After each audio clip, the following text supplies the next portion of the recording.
I've got Natasha with me to kind of run through 4 related goals to cycling that have nothing to do with racing, basically. I think that this is a really important way to start 2024 in a way. Like, it's not all about racing. Racing's cool, racing's important, but not a lot of us love racing. Yeah, and it's important for us, for those of us who don't necessarily love racing, or even for people who do race, to have non-race specific goals. And that's kind of what I love. We're not shaming you if you like to race.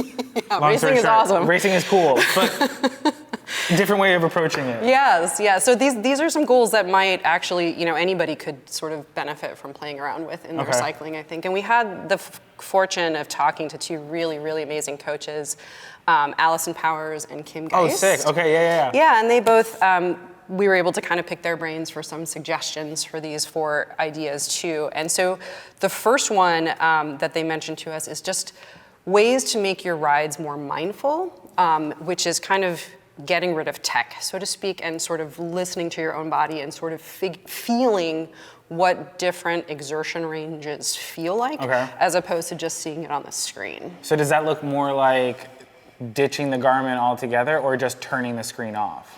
So Kim Geist says that she routinely works with her athletes in this way and that they still track their stats during the ride, but they turn the screen off and don't look at it during the ride and sort of mentally then compare at the end of just, how did I feel versus what my stats were saying. For sure. And that's a really cool way that athletes can learn to drop into their bodies more, tune into what their efforts feel like without always having to rely on that computer. And another suggestion that we got is to just kind of, sort of in keeping with the theme of getting rid of your tech, is just exploring more. Like, when was the last time you went out on a ride without your GPS and got lost?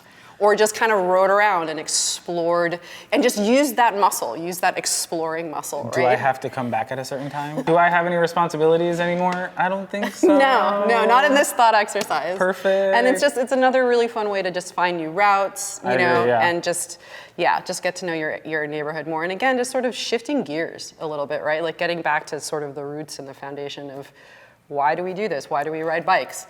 Most of us don't ride bikes for stats, Like, I agree. we ride bikes for joy. So that's exciting. That's I think a very critical and important and exciting thing that should be in everyone's cycling goals for 2024. 100%, Just go explore more. Yeah, explore more and find your joy, whatever the joy is for you. Heck yes. Maybe you are one of those sick souls for whom intervals is like your joy, right? But like, for those of us who don't fall into that category. Silently staying quiet. What's one of our third goals? Our third goal is going to be to just identify a skill where we're not as strong as we want to be and just kind of focus on that. So mastering your weakest skill. So kind of, thinking about it as like we're only as strong as our weakest link, so to speak. So what's our weakest link and what can we focus on that during this sort of off-season time when things are a little bit mellower, maybe we're riding a little bit less, sort of. Hydrating and eating on the bike. I'm sorry, I blacked out. What did I say? Two very good things, two very good things. Honestly, I agree. This is a great opportunity and a great time to kind of focus in, maybe even if it's just for a small amount of mindfulness and a small amount of time on the bike. Totally. Practicing something that makes you a little bit uncomfortable or is just as a skill that absolutely. We could all do better at.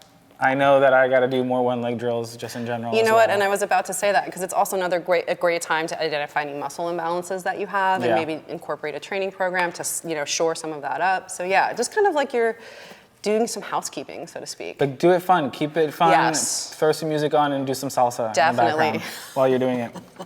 Dance on the pedals. Single-legged salsa, if possible. Yeah, we know what we're talking about. Who knows? Here we go. Okay, and then last but not least, this was I think a really cool, I really love this tip, which was to find someone less experienced than yourself to ride with so that you can sort of connect with or reconnect with having a beginner's mind, a beginner's mindset, sort of coming to something fresh, and you might see it in a whole new light, plus you're helping somebody else get into the sport and get excited about riding. So I'm gonna take that point and maybe expand it into just one more thing. Also find someone who is more experienced than you. Yes. That way it's They push you. It's twofold, right? Like you get to work with someone, and you get to find someone that may not be as experienced as you are, and then in turn you get to pass that knowledge on to someone that looks up to you and is more is just looking for more answers and more experiences on the bike. Totally. And then you can almost be that bridge, right, between the less experienced person and the more experienced person of just like,